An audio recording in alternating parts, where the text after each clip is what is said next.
Alors, ce que je te propose, c'est qu'on démarre, du coup. On Ouais, peut vas-y, attaquer vas-y. avec du coup les tentatives d'ajustement qu'a voulu faire la défense de Miami, si tu veux bien. Enfin, en tout cas, Hmm. plus globalement, ce côté-là du terrain. Mais notamment, il y a deux gros ajustements qui ont été testés pour tenter de freiner un peu cette attaque de Denver. Et on verra après s'il nous reste un peu de temps et si c'est pas trop tard, on fera de l'autre côté du terrain aussi. Mais oui, alors, du coup, ça va tourner évidemment autour de la défense sur pick and roll. Bien entendu, qu'est-ce que fait Miami sur les fameux pick and roll Jamal Murray, Nikola Jokic depuis le début de la série. Ils font ce qu'on appelle un edge, c'est-à-dire que si je ralentis un peu, j'espère que la technique c'est bon, ouais, je suis sur le bon tableau, ouais c'est bon.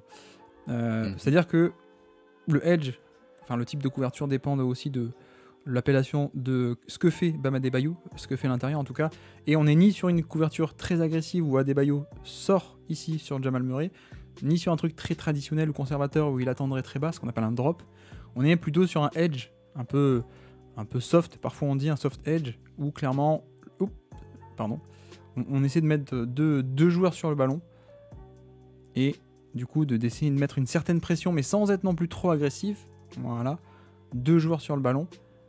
Et le problème, c'est que ça va libérer Nikola Jokic, qui est donc le meilleur joueur du monde sur la zone un peu libérée en plein centre du terrain, soit à 3 points, soit à mi-distance.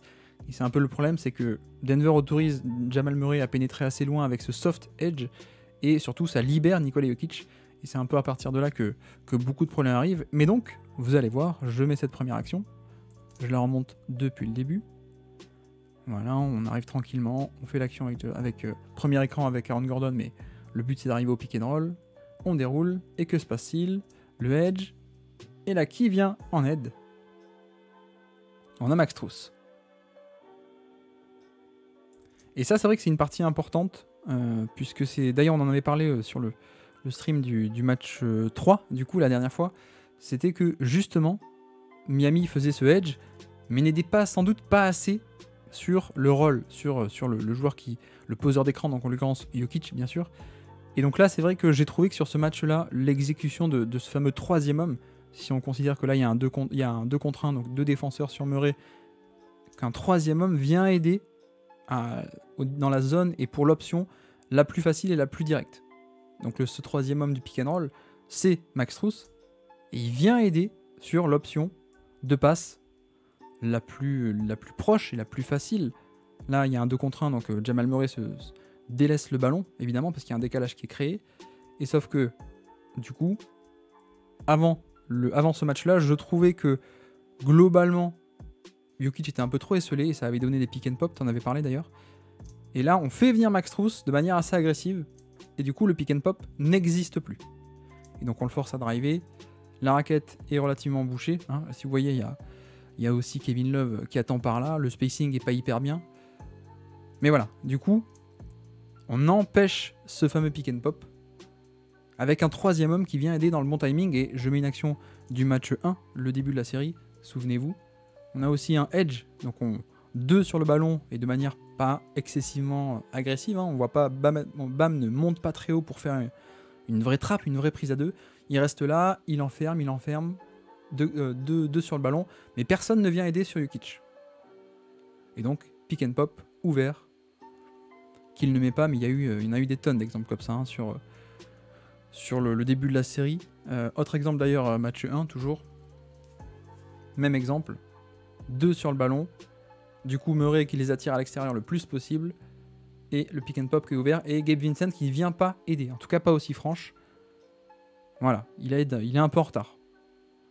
Je pense que c'était déjà un peu la consigne, mais qui était mal exécutée. Vas-y, je t'en prie. Moi, je trouve que ça n'a même pas été si bien exécuté que ça au match 4. Ah oui? Et franchement, je l'ai pas. Là, même sur l'action que tu montres avec Struss, je trouve que c'est pas forcément. Si la passe de Murray est meilleure, ça peut déjà enchaîner sur un tir ouvert pour Michael Porter Jr. Et même d'avoir Strus ici quand il vient défendre sur Jokic. Jokic arrive quand même bien à attaquer le close-out.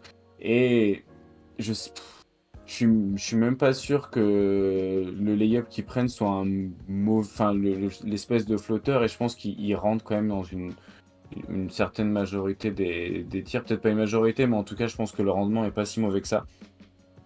Et j'avoue que même ça, je trouve ça pas une très bonne défense. Je trouve que ça finit bien pour Miami, mais je trouve que c'est pas une si bonne défense. Et en plus de ce troisième homme, ils l'ont pas toujours bien exécuté. Et il y a des fois où ils sont en retard.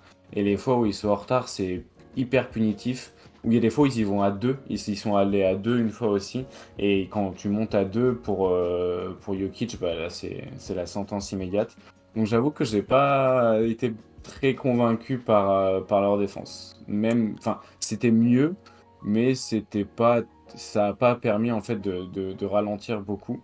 Et je me demande si du coup c'est pas le problème commence pas à partir du edge et est-ce Oui. qu'il faudrait pas utiliser un autre coverage parce qu'en fait le problème commence là et j'ai l'impression que enfin le problème c'est pas de leur faute hein, ils font ce qu'ils peuvent ils défendent face à Jokic et Murray donc il y a pas vraiment de bonne réponse mais je suis pas convaincu en tout cas de l'ajustement pour l'instant. Et comme je dis dans le dernier trade, j'attends quelque chose d'un peu plus peut-être innovant, peut-être quelque chose d'un peu plus risqué, un peu plus clivant, mais au moins essayer quelque chose de, je sais pas, un peu, j'y connais rien, enfin j'y connais pas assez en coaching pour arriver à proposer des idées, mais quelque chose d'un peu plus, qui sorte un peu plus Denver de leur zone de confort pour vraiment pouvoir tenter quelque chose. De toute façon, ils sont dos au mur, donc ils n'ont pas vraiment le choix.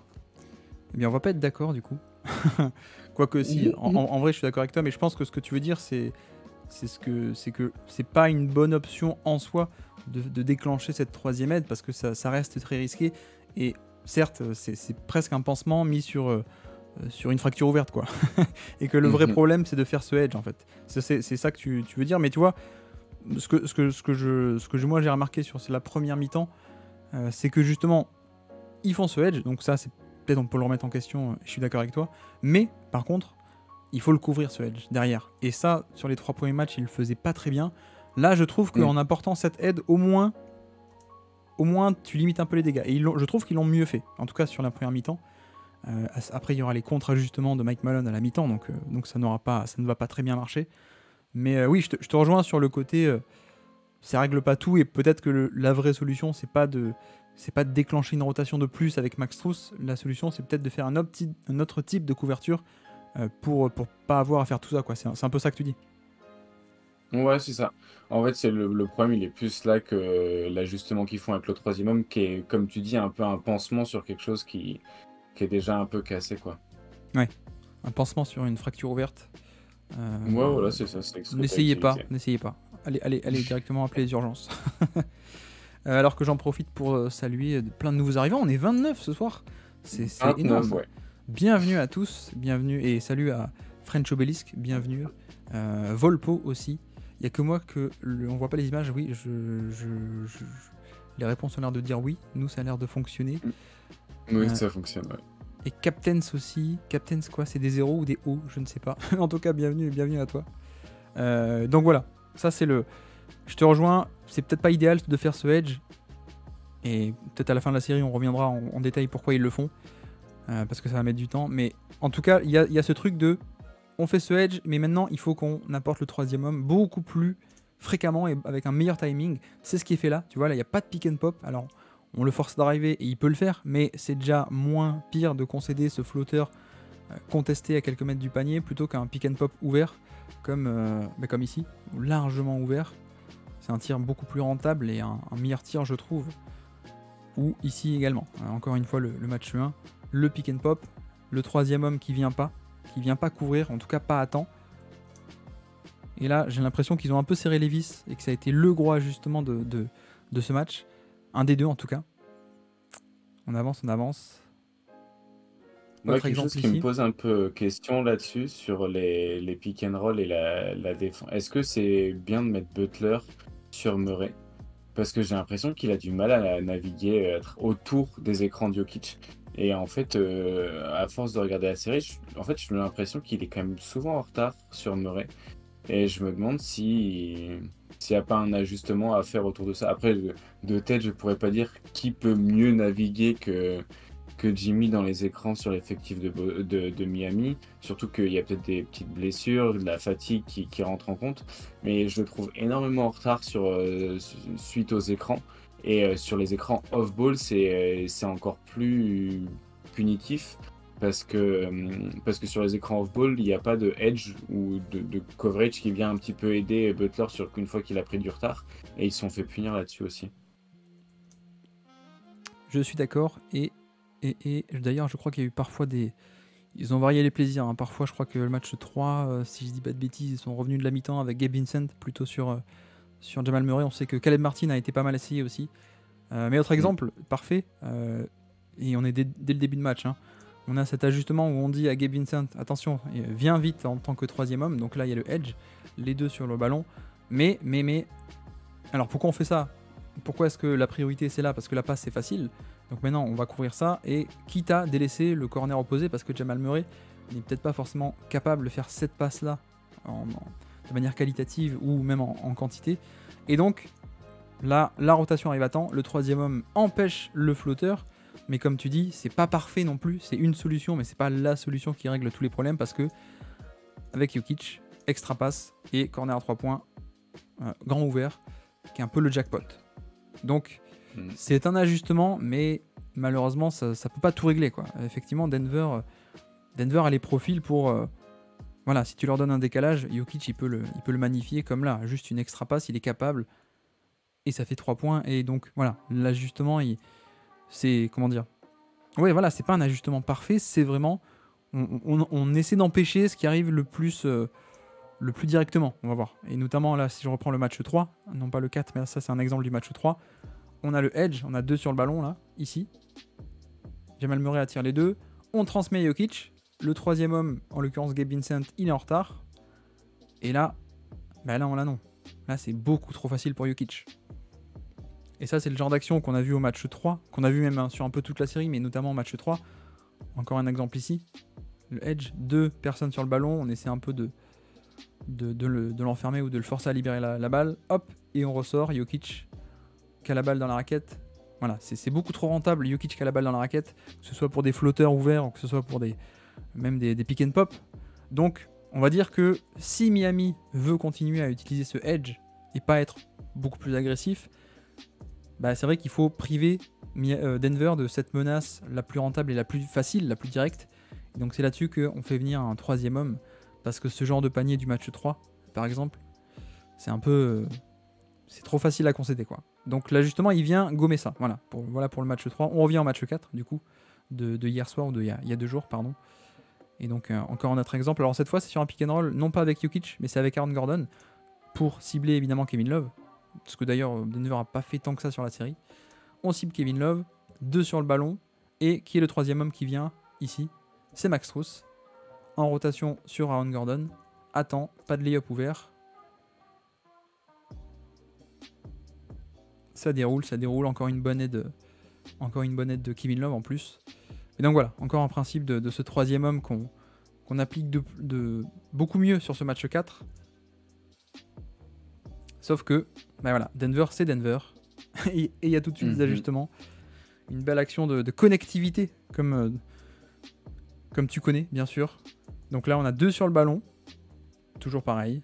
Le troisième homme, c'est Max Strus qui coulisse sur l'option directe la plus facile, c'est Jokic.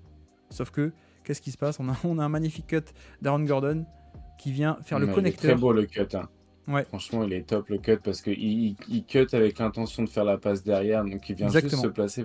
Là, c'est vraiment de la connectivité pour la connectivité. Il vient vraiment juste pour ça. Et ouais, non, franchement, c'est top. Et ça se voit qu'il y a un vrai travail de tout le collectif derrière. Et que même sur le two-man game de Murray et Jokic, s'il est aussi efficace, c'est parce qu'il y a 3 autres mecs sur le terrain qui savaient exactement quoi faire. Oui. Et c'est pour ça aussi que tu disais, certes, il a été fait ce troisième homme, mais ça n'a pas tout le temps marché. Et là, on est qu'au début de match, et effectivement, on voit quand même pas mal d'actions où quand tu as ce genre de lecture et de mouvement, comme tu dis, hein, il fait le mouvement pour la passe, directement. Il a la balle, il tourne la tête, il sait déjà où il va passer, quoi. Et on obtient un 3 points ouvert. Donc voilà, c'est moins pire. C'est moins pire que un flotteur grand ouvert dans la raquette de Jokic. mais c'est quand même assez génial à obtenir. Et pourquoi je montre ça? Oui, c'est vrai que malgré ça, malgré ce très bon cut d'Aaron Gordon, le troisième homme, ça permet aussi de, je trouve, de séréniser un peu plus Bam Adebayo. C'est-à-dire que ici, si vous voyez bien, on fait ce fameux edge 2 sur le ballon, et Adebayo n'hésite pas à venir vraiment boucher l'espace et rester sur Murray. Parce qu'il sait qu'il y a un troisième homme qui vient l'aider.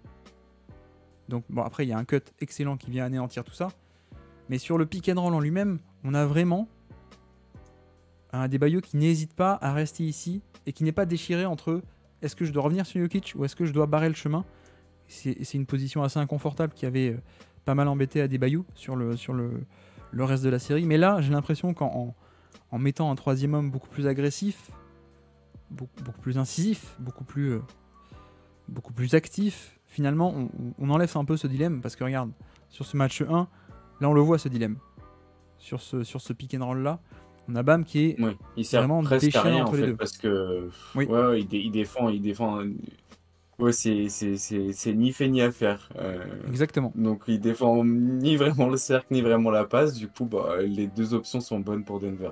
Et là, c'est vrai que tu as raison, ça lui permet d'être complètement commit sur le edge et de faire confiance pour la ligne de passe derrière et plus soucier de Jokic le temps d'un instant et vraiment se concentrer sur Murray, ce qui est déjà pas une mince affaire.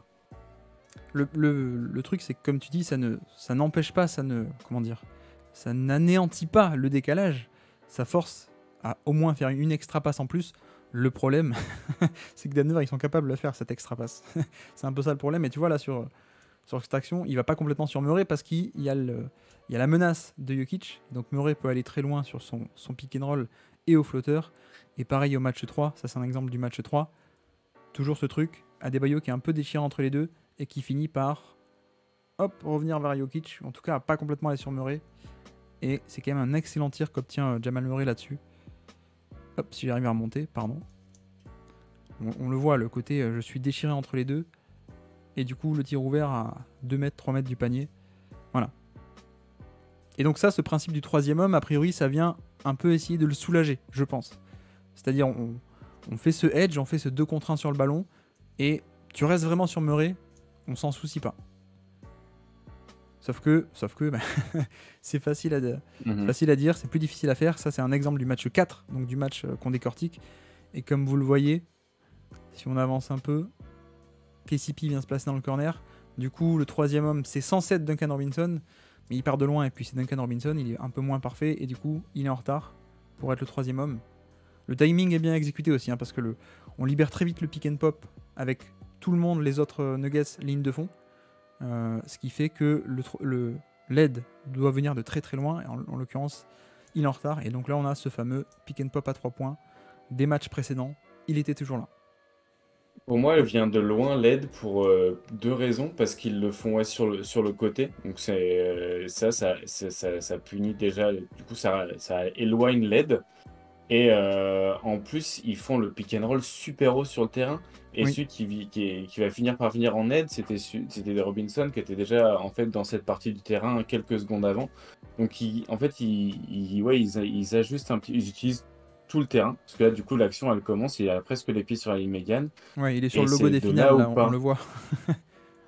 Exactement. Et du coup, en fait, ça aussi, ça permet parce que Jokic il se décale en fait petit à petit dans la zone libre, tac tac tac. Et en fait, là au moment où il reçoit la balle ou au moment où Murray fait la passe, en fait, ils sont tous. En fait, il n'y a pas d'aide la plus proche de Jokic parce que c'est l'aide la moins loin plus que la plus proche, quoi. Et c'est ça qui est bien utilisé aussi sur tout le terrain, quoi. Effectivement, on avance toujours match 4. Cette fois, on repasse sur une couverture plus agressive. Et c'est aussi pour ça, on se dit, pourquoi faire ce edge ? Pourquoi s'embêter à faire ce edge et à déclencher un troisième homme parce que ça libère d'autres choses dans la défense ? Le problème, c'est qu'il n'y a pas beaucoup d'options. Parce que si on switch, on concède le mismatch à Jokic. On verra que ça a quand même été testé. Mais il y avait aussi cette option du match 3 où Adebayo sort très agressivement pour faire une trappe, une prise à 2. Donc cette fois, c'est aussi un 2 contre 1, mais c'est pas un 2 contre 1 où on laisse venir au milieu du terrain. C'est un 2 contre 1 où on essaye de chasser le plus haut possible et d'enfermer le plus haut possible. Sauf que Mais sauf que Denver est prêt et Jamal Murray il sait faire, et donc pas de panique, on ressort, on libère, et derrière, voilà, le côté faible est beaucoup trop immense pour Butler pour gérer tout ça en 2 contre 1, et même un passeur qui est pas génialissime avec KCP, bah la passe est quand même relativement facile. Donc voilà, je crois que ça a été le seul exemple de trap sur ce match-là. On en a vu beaucoup plus sur le match 3, et on a vu que Denver arrivait très bien à s'ajuster, hein. Tu t'en souviens sans doute. Sur l'action d'avant même, c'est intéressant comme le fait que Jokic se rapproche de la ligne, il déclenche encore plus l'aide de Butler, et c'est ça qui libère totalement. En fait, s'il reste là, Jokic, il crée pas l'espace nécessaire pour la passe de KCP et pour le dunk. Et en fait, par ce déplacement-là, en plus, t'as Bam du coup qui vient s'en inquiéter, donc t'as vraiment tout vient coïncider autour de Jokic. Et en fait, bah, le problème, il est derrière. Oui, Et du coup, enfin, moi, je trouve ça super intelligent. Sur le podcast des connecteurs, quand vous en avez parlé, il y avait un peu ce débat sur les connecteurs off-ball qui sont capables d'amplifier les décalages off-ball sans toucher le ballon. Bon, il y a un peu un sujet de Discord là-dessus. Mais là-dessus, pour moi, il crée tout l'espace par ce petit replacement aussi à la ligne, et ce qui permet à un mauvais passeur enfin, un mauvais passeur. Ça reste un joueur NBA, mais pas un très bon passeur, d'envoyer Aaron Gordon au alley-oop de l'autre côté du terrain, parce qu'il a tout l'espace qui est créé par Jokic quand même. Oui, tu veux dire, là on a clairement un appel qui vient aspirer l'aide de Butler, et qui libère d'autant plus dans son dos le alley-oop en fait. Totalement. À la manière de la course croisée d'un attaquant, d'un numéro 9 pour son ailier. Exactement ce que Guardiola dit à Samuel Eto'o de faire, et que Samuel Eto'o lui a dit non mais t'es pas un grand joueur toi. Oui, il faut lire le chat, tu as raison. Vas-y, je t'en prie. Ouais, on parlait de pourquoi ils font pas du drop Miami. C'est Titi Carlito qui me demande pourquoi est-ce que Miami n'essaye pas de faire du drop. Je me pose aussi la question. Je pense que ça pourrait être testé, et je pense que Bam n'est pas génial en drop. En tout cas, pas sur un deep drop, on va dire. Je sais pas toi ce que t'en penses, mais la force de Adebayo, c'est plutôt le mobilité, que ce soit sur du switch ou sur des edge, justement. Et je sais pas si quand tu l'envoies lancer Jamal Murray face à un Bam Adebayo, c'est dur à dire, qui attend très bas, je sais pas si ça peut tenir, et surtout, en plus, non seulement c'est pas son fort, mais il y a aussi la menace verticale, étirée un peu dans toute la verticalité du terrain, avec si tu fais du drop, tu as Bam Adebayo qui attend proche du panier, mais sauf que t'as Jokic qui peut te punir en pick and pop. Or, qu'est-ce qu'on a vu sur les matchs pour l'instant, c'est que déjà avec du edge, le pick and pop peut arriver à punir, mais alors avec du drop, on partirait d'encore plus loin, quoi. Comment dire, la défense serait étirée sur d'autant plus de terrain, si je m'exprime assez clairement.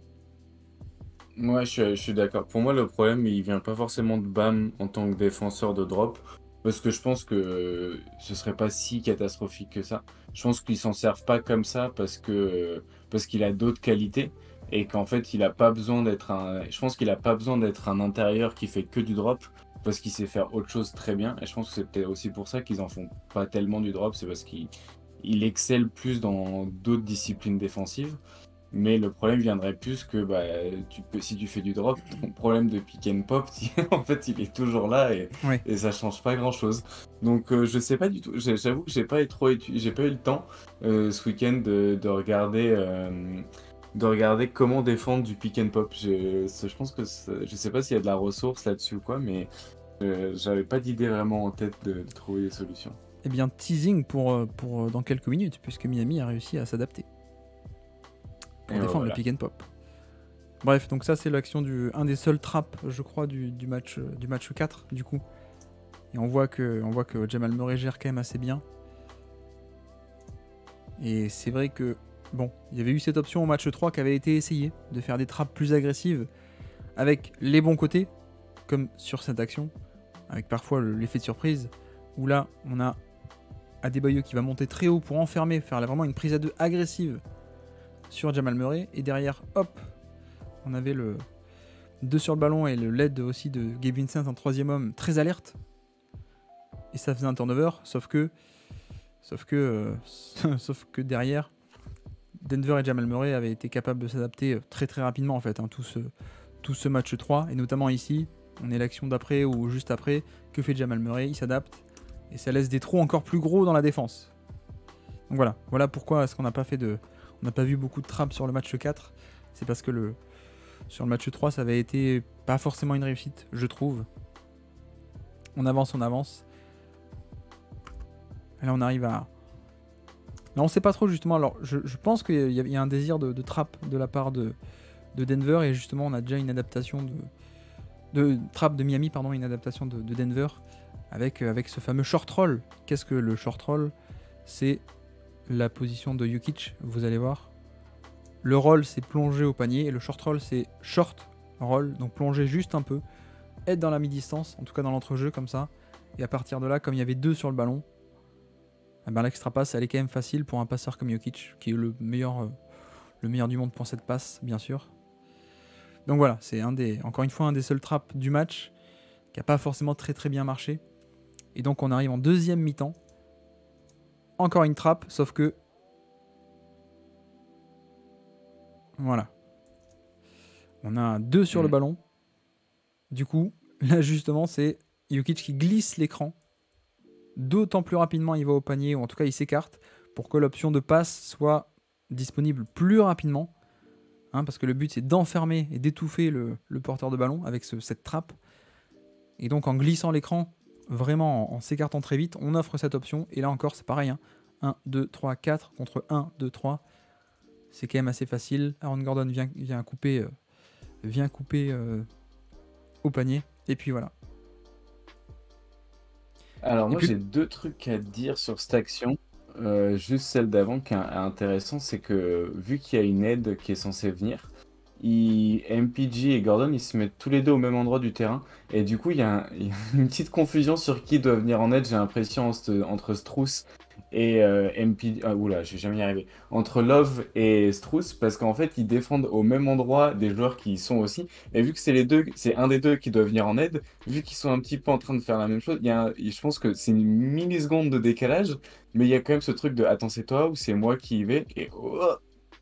Et du coup, je pense que je sais pas si c'est prévu, je pense. Et je trouve ça assez intéressant, un petit piège de bah va falloir que vous soyez bon pour communiquer qui vient en aide parce qu'en fait, on vient à deux au même endroit, donc c'est à vous de vous débrouiller. Et après, l'autre truc que je veux dire, pour le c'est coup, le qu'il y a LED. Antoine qui nous a rejoint. Comment? Il y a Ah, Antoine est là. qui nous a rejoint aussi dans le chat. Ouais. Alors qu'est-ce qu'il dit? Pour la question du drop, je pense que l'obligation de jouer le hover sur Murray ouvre aussi les pocket pass vers Jokic. Ouais, alors ça, justement, j'aimerais bien qu'il passe sous les écrans parfois. Difficile pour Adebayo de contenir le porteur de balle et de rester agressif sur le Serbe. Oui, mais j'avoue que moi, contre Murray, je passerais bien sous les écrans, justement. Ça a été fait quelques fois, ça n'a pas été assez fait. Je pense que ça aurait été sympa de le voir. Mais effectivement. Et par contre, sur cette action, c'est vrai que le coup du troisième homme, donc là on a 2 sur le ballon et le troisième c'est Kevin Love qui arrive, il arrive à temps. Franchement, c'est génial. Encore une fois, l'exécution, là, le plan de jeu pour moi a été de resserrer les vis sur cette aide, ce troisième homme. Il arrive à temps, il est très bien. C'est juste que, même s'il arrive à temps, derrière, t'as quand même un surnombre à gérer. Et qu'en plus, du coup, là, Max Strus se fait un peu avoir par le cut de Gordon. Max Strus est censé un peu couvrir les deux côtés faibles. Et il réagit trop tard. Et encore, la faute est un peu sévère, mais voilà, c'est aussi la nature même de ces couvertures. Plus t'es agressif, plus tu te découvres derrière. Sauf que, à partir du moment où le ballon arrive à sortir de cette prise à deux, bah voilà, Kevin Love a beau arriver à temps, bah derrière, c'est quand même trop compliqué à gérer, quoi. Ouais, bah, c'était juste, c'était pas forcément qu'il était en retard, mais je trouvais ça. Je me demandais si c'était fait exprès de mettre 2 personnes au même endroit pour un peu créer de la Ouais. confusion sur qui doit venir en aide. Et pour le drop, ça demandait un petit peu dans le chat si on préférait du coup laisser Jamal pull-up à 3 points en passant sous l'écran. Oui. Et bah pourquoi pas? Enfin, je veux dire, si. Pourquoi pas essayer? Au final, c'est. Je sais pas en fait, c'est quoi, comment on quantifie exactement quand c'est que tu dois passer au-dessus, en dessous. Je pense qu'il y a aussi la- comment l'écran est mis, l'angle de l'écran, le moment du match, et il y a plein de choses qui rentrent en jeu. Mais, mais qu'en fait, est-ce que c'est si grave que ça de passer sous l'écran, selon comment il est posé? Je suis pas sûr que ce soit vraiment problématique. Enfin, ça Bah, peut l'être, mais ça peut se tenter aussi, quoi. moi, j'avoue que je préférais laisser Jamal Murray prendre des pull-ups sans souci. Mhm. Plutôt que d'offrir des décalages à Jokic en plein milieu de la défense, soit des flotteurs, soit des situations de passing sur short roll. Moi, j'avoue que je passerais sous les écrans. Oui, puis comme ça, peut-être que si tu passes sous les écrans et qu'il pull-up, et il va peut-être un peu moins impliquer le reste de l'équipe.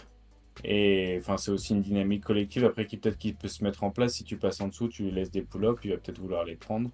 Et du coup, Oui. ça peut poser problème. Mais du coup, il y a deux choses qu'Antoine il remettait un peu en avant, c'est que vu qu'il fait des très bons écrans, vu qu'il fait des très bons écrans, Jokic, ça peut quand même créer des décalages. Et ils peuvent aussi faire du pick and roll inversé. Donc dans tous les cas, ils pourront quand même trouver une solution si tu passes sous les écrans, quoi. Ah bah clairement, est-ce que j'arrive à le retrouver en un clic? Oui, le match 1 à Miami, je ne sais plus. Mais oh, c'était peut-être le match 2. Ouais, je crois que c'est le match 2. Mais bref, non mais effectivement, il y a un exemple, j'ai un exemple en tête de Caleb Martin qui passe sous l'écran, sauf que derrière tu fais un rescreen, et sur le rescreen, bah, il est pas en position de passer sous l'écran, parce que le rescreen arrive directement, et donc tu retrouves vers quelqu'un qui est obligé de traverser l'écran, et de nouveau un décalage sur un pick and roll qui part vers le côté.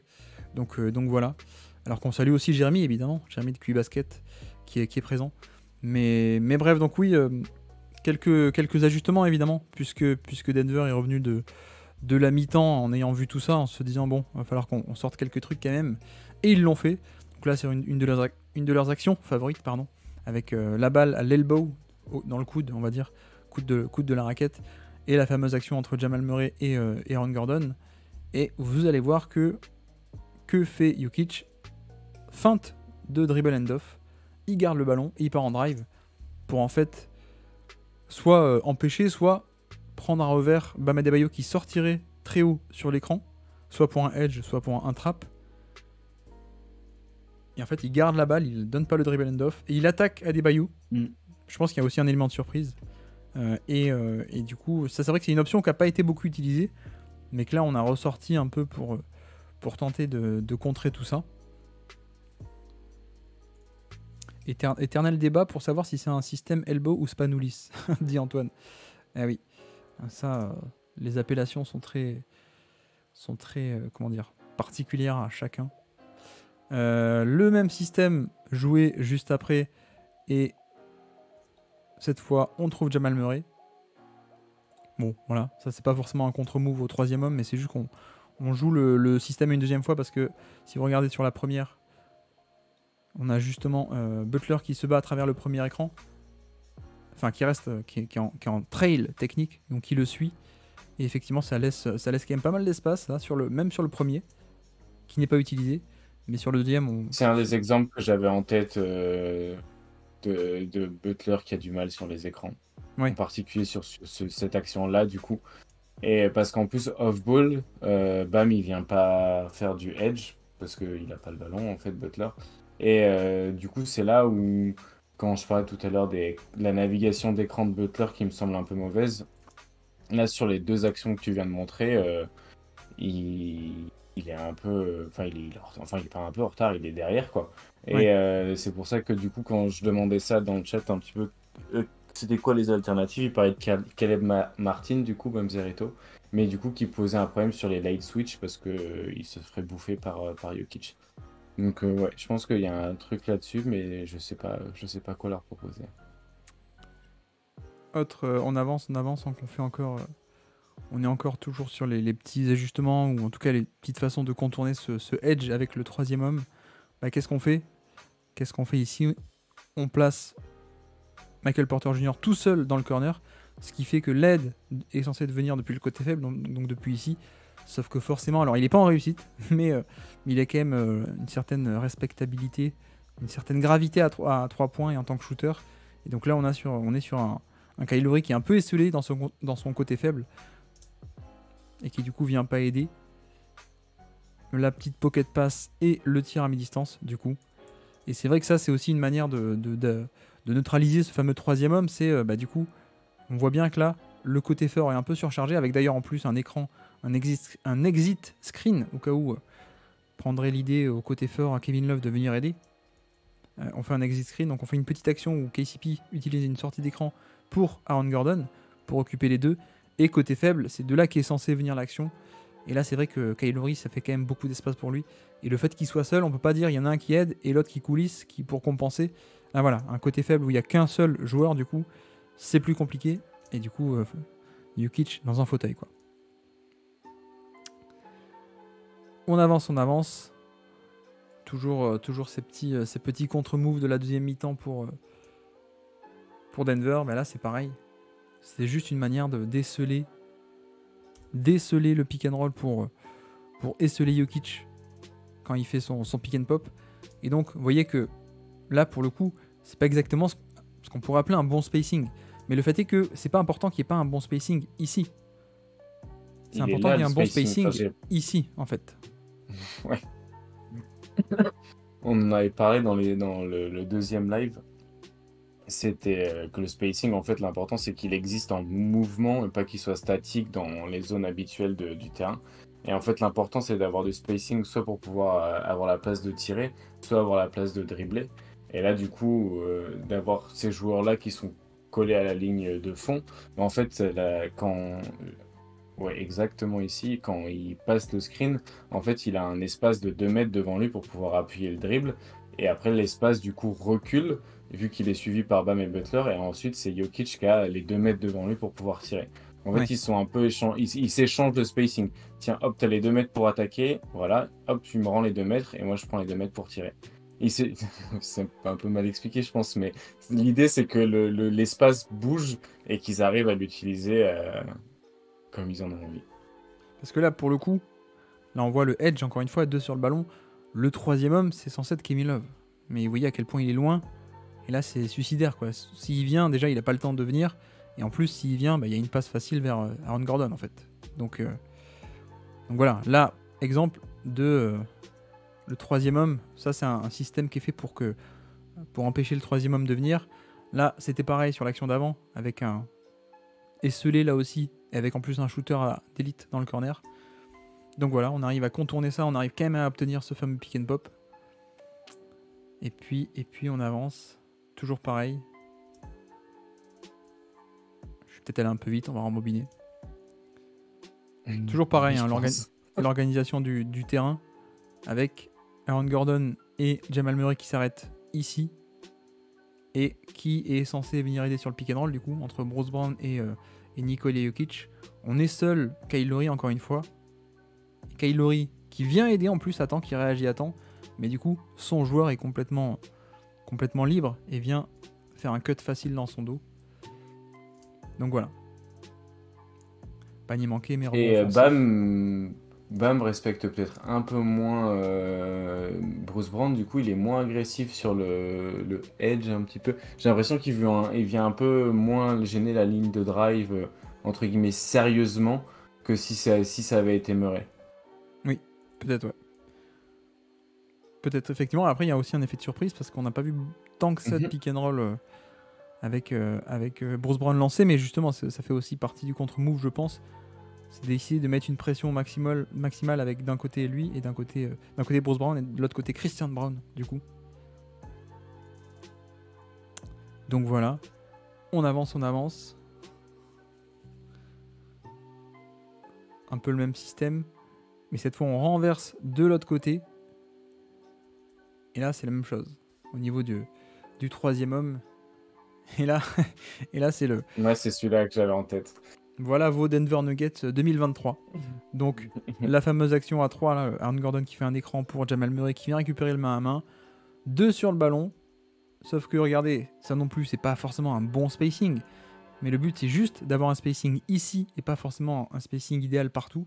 Donc, on case les 3 un peu dans le corner. Du coup, le troisième homme, c'est censé être Butler. Sauf que c'est assez loin. Il y va quand même.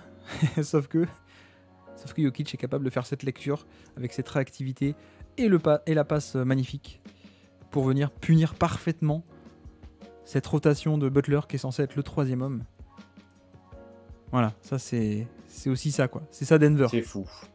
Parce que sur ses actions, il n'est pas venu aider Kevin Love. Hein, il y va pas, il laisse le pick and pop. Sur celle-là, Jimmy Butler, il y va. Mais sauf que la réactivité et le passing, il est quand même assez génial. Voilà, effectivement, il n'y a pas de bonne solution, en fait. Hein. Là, on le revoit avec je finis le trade là-dessus sur le pick and pop, je mets cette image et je fais bon, bah voilà. Si vous pensez avoir trouvé une solution, bah en fait, non. Voilà, il n'y en a pas. On le voit bien sur cet angle aérien, ça se joue pas à grand-chose. Hein. Mais bon, en même temps, c'est les finales. Hein. Ça se joue pas à grand-chose. Et la passe est quand même magnifique. Et puis, dernière action sur ce thème-là. Toujours ce drive de Bruce Brown, assez agressif. Et surtout, quelle est la manière aussi de battre le edge qui a été mis en place. En fait, c'est de venir poser un écran pour Jokic. Ce qui fait que Bam Adebayo va être un peu en retard. Et là, on le voit, hein, il n'est pas du tout en position de... Voilà, il sort de l'écran, il n'est pas du tout en bonne position pour venir ni faire un trap, ni faire un edge. Et du coup, attaque turbo pendant que Adebayo n'est pas très bien. Et le chemin est ouvert. Voilà, c'est peut-être là où ce serait plus intéressant de faire du drop. Parce que là, il n'a pas besoin forcément de venir dans l'écran, en fait, Bam. C'est un peu plus par réflexe de suivre Jokic partout qu'il y va. Mais en fait, de monter pour défendre sur quelqu'un qui va faire un écran, tu défends un peu une pièce morte de l'échiquier pendant quelques instants. Et du coup, peut-être c'est sur ces écrans-là qu'ils peuvent aussi peut-être s'améliorer sur comment ils défendent. Même si mais parce que l'écran de Murray est très très proche du pick and roll. Donc là, quand il y a cet écran, tu sais pas où va Jokic. Tu sais pas s'il va curler ensuite vers là, tu sais pas s'il va ressortir ailleurs. Voilà, c'est assez instinctif de rester sur le joueur pendant l'écran. Le problème, c'est que l'écran est quand même... Enfin, le système est bien fait, que l'écran est très très proche, très directement lié à l'autre pick and roll. Et du coup, oui, Bam Adebayo n'a pas le temps de se reprendre, quoi. Et donc voilà. Et donc ça, c'était un peu le... Ça a été mis un peu... l'accent a été mis sur le côté du 3e homme, qui a été mieux fait que sur les autres matchs, mais ça n'a pas été parfait. Et surtout, on a vu tous les ajustements de la deuxième mi-temps de Denver. Et puis donc, il y a eu un autre ajustement, qui est peut-être passé un peu sous les radars. Mais Miami a essayé de switcher. Est-ce que tu l'avais remarqué et qu'est-ce que tu en as pensé surtout ? Je m'y attendais. Je me suis dit qu'il allait bien falloir essayer à un moment quand même avec cet effectif de faire du switch. Et ils l'ont pas énormément essayé, donc je pense qu'ils n'ont pas été convaincus de ce qui se passait quand ils switchaient. Mais il y a quand même le fait de l'avoir importé, ça a quand même gêné, ça a un peu gêné Denver au début. Comme souvent d'ailleurs quand ils changent de coverage du côté de Miami, ça gêne Denver sur 2-3 actions. Puis en fait, au final, ils finissent par trouver une solution. Mais je suis content qu'ils aient essayé, disons. Ça aurait été dommage de pas essayer. Oui, forcément, il aurait peut-être fallu le tester. Enfin, on s'attendait à ce qu'il le teste à un moment donné. Et là, on est même sur la première action du match et directement un écran de Murray pour Jokic. Et première action du match, donc ça switch. Là, on se retrouve avec Butler qui switch sur Jokic, ce qui n'est pas arrivé si souvent que ça sur la série, parce que les seules fois où on a eu des switches, ça s'est pas hyper bien passé. Et en plus, on a aussi, qu'est-ce qui se passe en plus du switch ? On a Kevin Love qui ne respecte pas Ron Gordon, qui vient totalement aider, pas une prise à deux franches, mais là on a vraiment le côté on abandonne un shooter qu'on ne respecte pas pour gêner d'autant plus sur ce mismatch.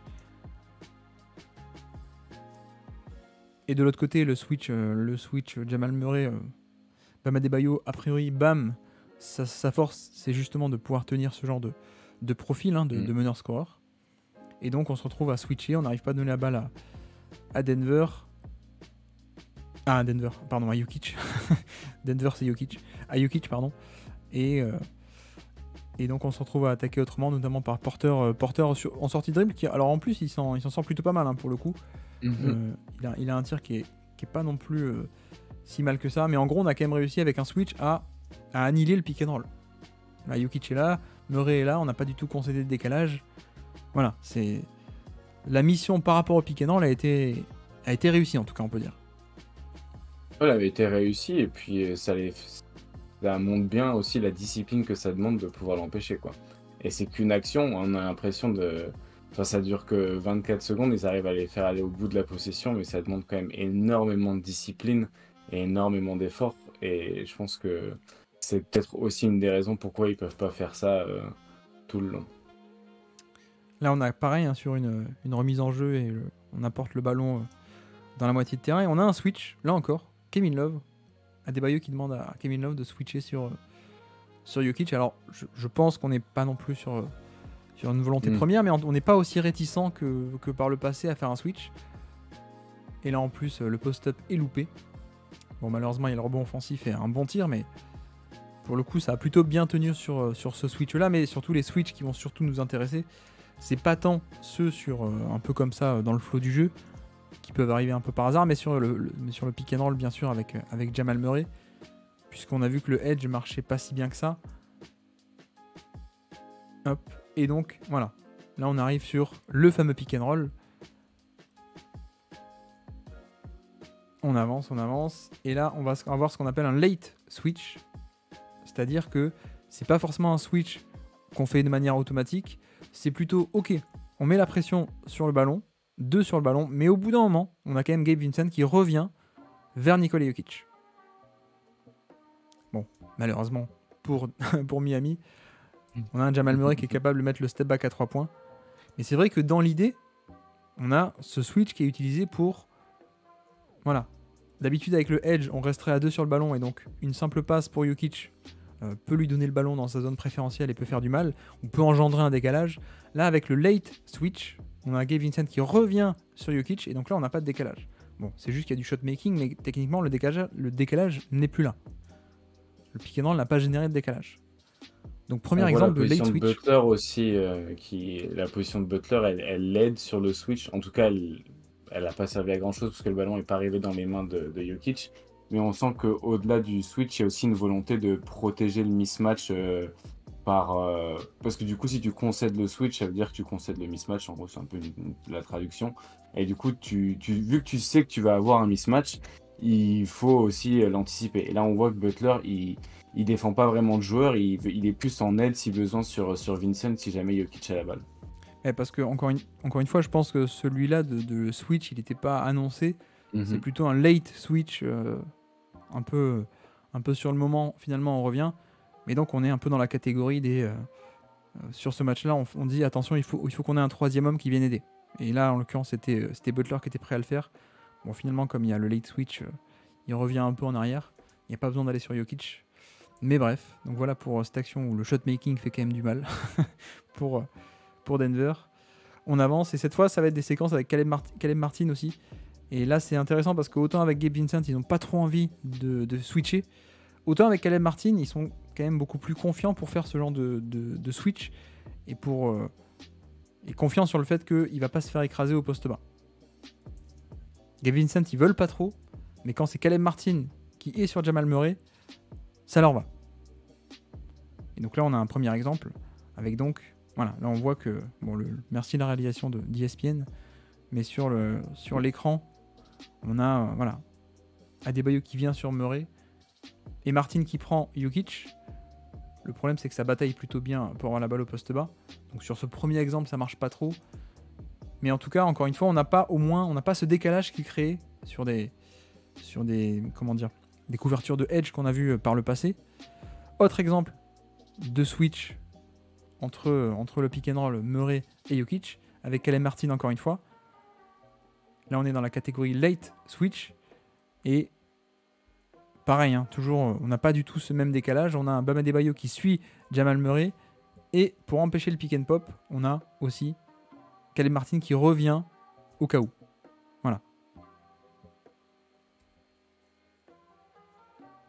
En fait, ce que ça permet de ne pas avoir le moment où Murray peut faire la passe aussi un petit peu à Jokic avec Bam qui reste beaucoup sur lui. On Oui. a vu sur les pick and pop un petit peu quand ils font du edge et il y a un peu plus l'angle de passe qui s'ouvre vers Jokic, alors qu'en switchant, il coupe un petit peu cet angle de passe facile pour le pick and pop. Et du coup, bon, ça devient du mismatch, mais c'est moins. En fait, ça coupe le dynamisme du pick and roll ou du pick and pop. Je sais pas si c'est clair, mais. Si, tout à fait, tout à fait. Et donc, je disais, autant Caleb Martin, ils sont plutôt enclins à faire ce switch, autant avec Gabe Vincent, pas trop. Et donc, que fait Denver au retour des vestiaires, évidemment? Eh ben, c'est impliqué Gabe Vincent, du coup, bien sûr. Donc là, on a Butler aussi, hein. Butler, on accepte de le switcher sur Jokic. Gabe Vincent, beaucoup moins, parce qu'il est quand même beaucoup plus petit. Et donc, on implique KCP, très simplement.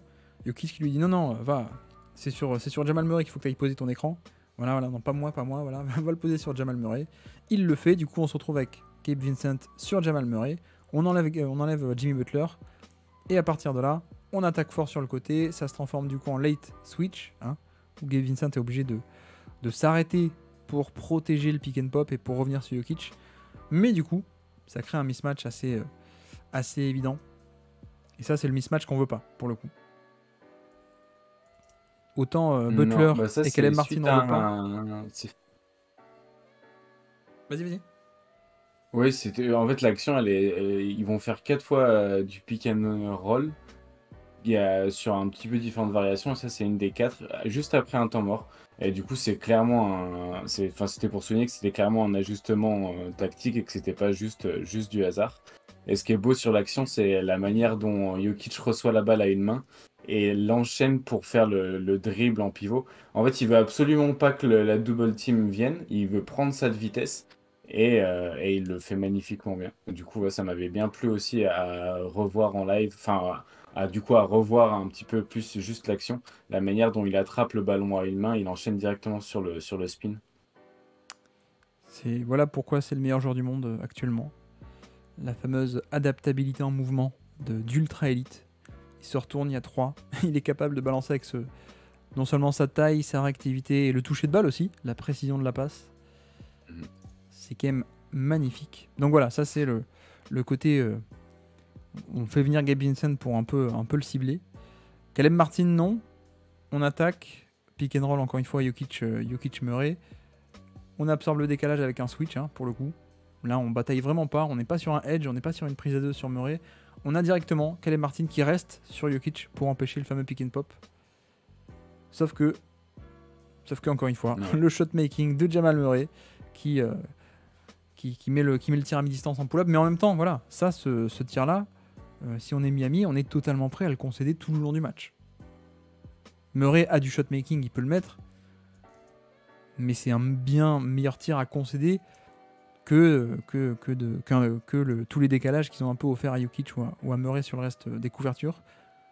Mais donc voilà, encore un exemple. Hein, et d'ailleurs là, je pense qu'on a un peu un exemple de l'effet de surprise du switch avec Caleb Martin qui reste sur Jokic, du coup qui revient sur Jokic, alors que Jamal Murray est en train de gazer, comme on dit, de prendre la balle, d'arrêter son dribble, pardon.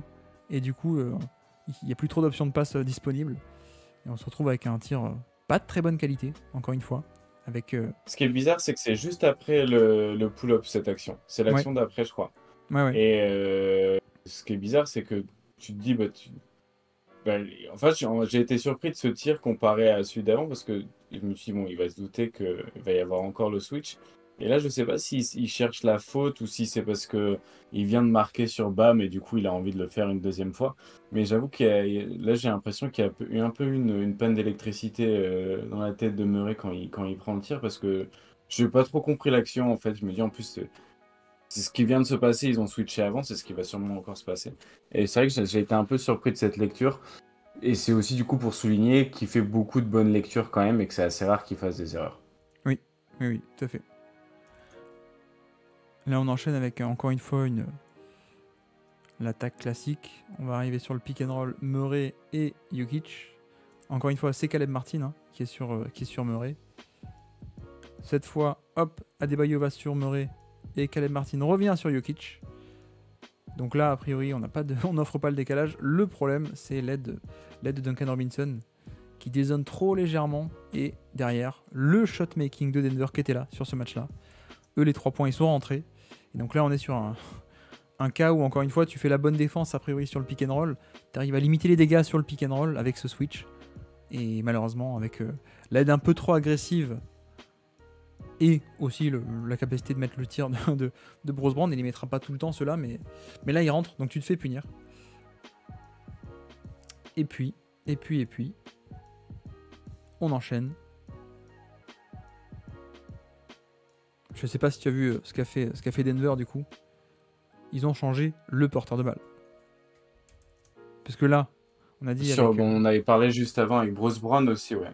Exactement. Sur la partie Edge aussi, là où ils avaient fait de la surprise, là où tu parlais de l'effet de surprise avec Bruce Brown qui portait la balle sur l'action quand on regardait sur les Edge, t'avais parlé de l'effet de surprise avec Bruce Brown et je pense que du coup c'est ce que tu voulais montrer ici aussi. Bah, c'est le côté que là, on commence un peu à enchaîner les switches côté Miami sur le pick and roll Jokic-Murray. Et ça marche plutôt bien en dehors du fait que derrière t'es puni sur une aide, mais sur le pick and roll lui-même ça a plutôt bien marché. Mais du coup, qu'est-ce qu'on fait? On fait pas le pick and roll avec Jamal Murray, on le fait avec Bruce Brown, du coup. Il envoie la balle, il dit vas-y, c'est à toi.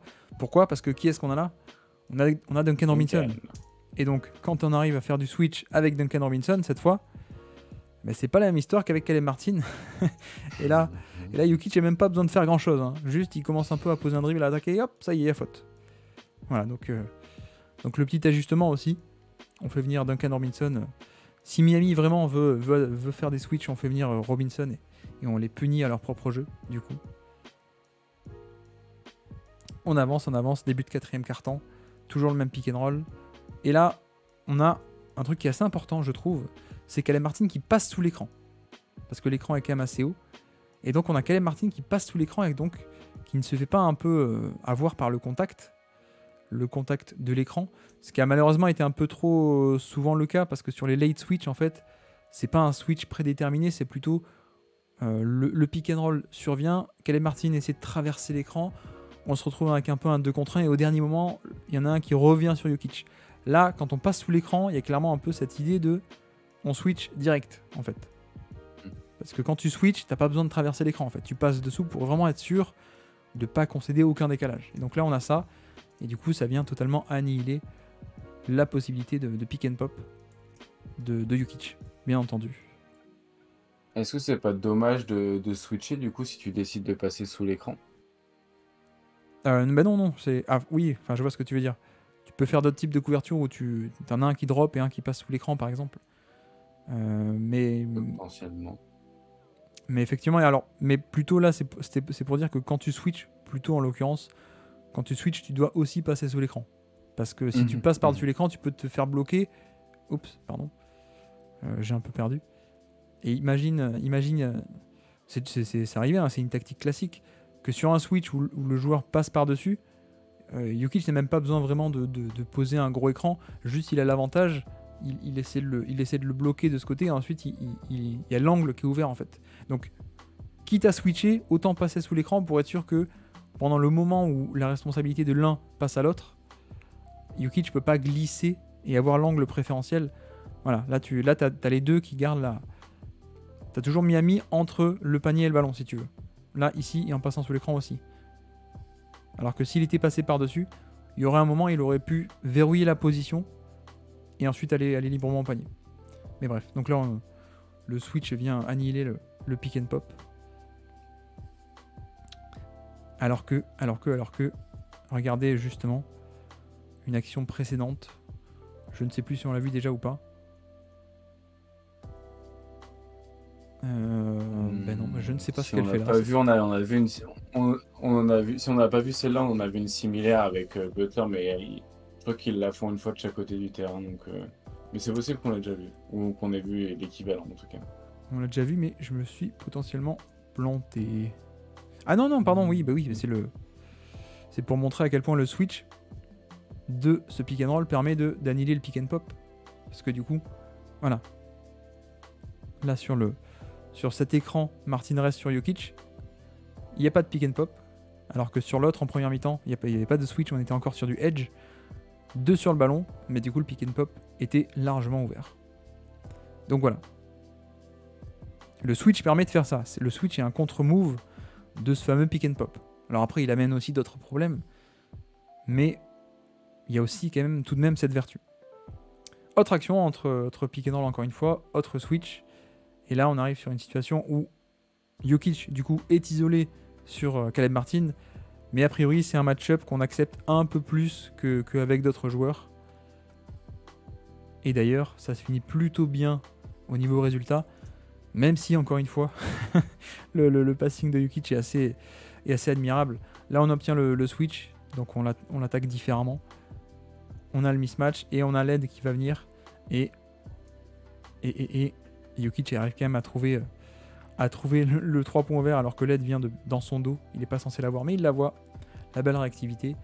Mais au moins, tu vois, tu forces l'extra passe et tu forces un tir. Alors, tu concèdes tout de même un tir ouvert, mais ça reste un tir lointain. Et en fin de possession en plus. Donc ça veut dire que là, il est obligé de tirer, il peut pas vraiment feinter. C'est ça Exactement. qui est intéressant avec le switch, c'est que tu verrouilles un peu le dynamisme et la rapidité d'exécution. Du coup, tu t'obliges à faire un petit peu, bah voilà, si tu as un switch, tu vas le concéder, mais ça va l'amener au post-up, ça va faire couler les secondes sur la possession, et c'est un peu invité à prendre des tirs un peu plus compliqués. Tout à fait. Alors ça, c'est une séquence où on n'a pas Jokic sur le terrain. Je crois que c'était peut-être sur les problèmes de faute. Le pick and roll, non pas avec Jokic, avec Gordon. Cette fois, on le switch sans problème. On n'a pas trop peur. Et derrière, on retrouve enfin la valeur de Bam Adebayo. C'est ça. Voilà pourquoi on a un peu des problèmes avec Bam sur cette série, parce que sa valeur, c'est surtout la valeur structurelle de pouvoir faire du switch all, ce qui n'est pas possible, pas trop possible en tout cas sur cette série pour l'instant, face à Jokic. Ça n'a pas trop été tenté. Mais voilà, quand il n'y a pas Jokic sur le terrain, tu peux faire du switch de manière un peu plus sereine. Et derrière, une attaque qui doit être menée par Jamal Murray, qui est en super réussite, mais tout de même, c'est Jamal Murray. Et Jamal Murray face à du switch, ça génère pas forcément tout le temps que... Enfin, en tout cas, ça génère pas un offensive rating global aussi bon que d'autres situations, on va dire. Donc voilà, sans Jokic. Et je crois que Jokic n'est toujours pas revenu sur le terrain. Cette fois, on a Butler et Bam qui sont sur le pick and roll. Voilà, on switch là encore sans souci. Et encore une fois, Bam Adebayo dans ses œuvres contre Jamal Murray sur isolation. Et là-dessus, autant on peut critiquer pas mal de choses sur Adebayo, mais là, c'est quand même son point fort, son méga point fort. Et donc, c'est une grande réussite. Moi, d'ailleurs, je crois que c'est après cette possession qu'ils ont décidé de refaire rentrer Jokic parce que ça commençait un petit peu Tout à fait. problématique offensivement. D'ailleurs, ouais, il est là. Ça y est, il est là. Il est là, mais je crois qu'on va switcher sur une dernière fois sur ses possessions. Voilà, le pick and roll Jamal Murray, Nikola Jokic. Et là, tu vois, toute la différence. Bon, le post-up, il le met pas. Mais ce que je te disais, c'est sur le... Est-ce qu'on doit passer par-dessus ou par-dessous? Là, Caleb Martin passe par-dessus. Et ce qui est un peu dommage, parce que, du coup, Jokic à cet angle-là, tu vois, il a personne devant lui pour aller au panier. Donc il a l'angle, ouais. il a totalement l'angle, alors que, quitte à faire du switch, tu aurais pu demander, je trouve, hein, tu peux aussi demander à Caleb Martin là de passer dessous pour lui-même verrouiller la position entre le panier et Jokic plutôt que l'inverse. Et là, malheureusement... Et faire monter Bam presque plus tôt à la limite du coup. Si tu décides de passer en dessous, tu peux demander à Bam de faire un switcher en hard edge entre guillemets, donc peut-être de monter un peu plus tôt et pour pouvoir laisser Caleb passer en dessous plus tranquillement entre guillemets. Bah tu peux, mais même pas nécessairement, hein. Tu peux laisser Bam à cette hauteur et juste là plutôt que d'avoir Martin ici, il est ici. Tu fais un mur en gros et voilà. Mais encore une fois, Caleb Martin, bon, c'est pas catastrophique quoi. C'est pas comme Gabe Vincent qui aurait pu se faire enfoncer, c'est pas comme Duncan Robinson qui aurait pu se faire enfoncer au poste bas. Voilà, ça a été la tentative. Je sais pas ce que t'en penses, mais effectivement, on a aussi un problème avec le edge. C'est ce que tu dis aussi tout à l'heure. Le edge, finalement, c'est peut-être un compromis ou un entre-deux. On en parlait la dernière fois. Hein, il y a cette nature un peu de entre-deux. Et peut-être qu'on aimerait que le hit soit un peu plus proactif ou un peu plus agressif sur une couverture ou une autre, que ce soit des traps, que ce soit des switches, mais peut-être tenter autre chose parce que le edge concède un peu trop peut-être. C'est ça. Et du coup, au moins, le Switch permet un petit peu une alternative qui va un peu plus dérailler peut-être les tactiques offensives de Denver, qui va les forcer un petit peu plus à interpréter ce qu'il y a sur le terrain et à s'adapter. Même s'ils sont forts à faire ça, c'est toujours mieux défendu que quand c'est du edge et qu'ils commencent à avoir un peu, ils déroulent un peu plus leur partition, quoi. Ouais. Alors après, ça amène d'autres problèmes, mais effectivement, je pense qu'il est... Voilà, c'était la première fois de la série qu'on voyait vraiment du switch en quantité. C'était pas complètement catastrophique. Je pense qu'on pourrait le revoir. Je pense qu'on pourrait le revoir. Et de toute façon, on est peut-être là, là, c'est win or go home. Donc, on va peut-être voir des stratégies un peu risquées, mais parce que t'as pas le choix, quoi. Donc, de toute façon, tu peux perdre, donc autant tenter un truc, quoi. Il y a peut-être aussi cette idée, je ne sais pas.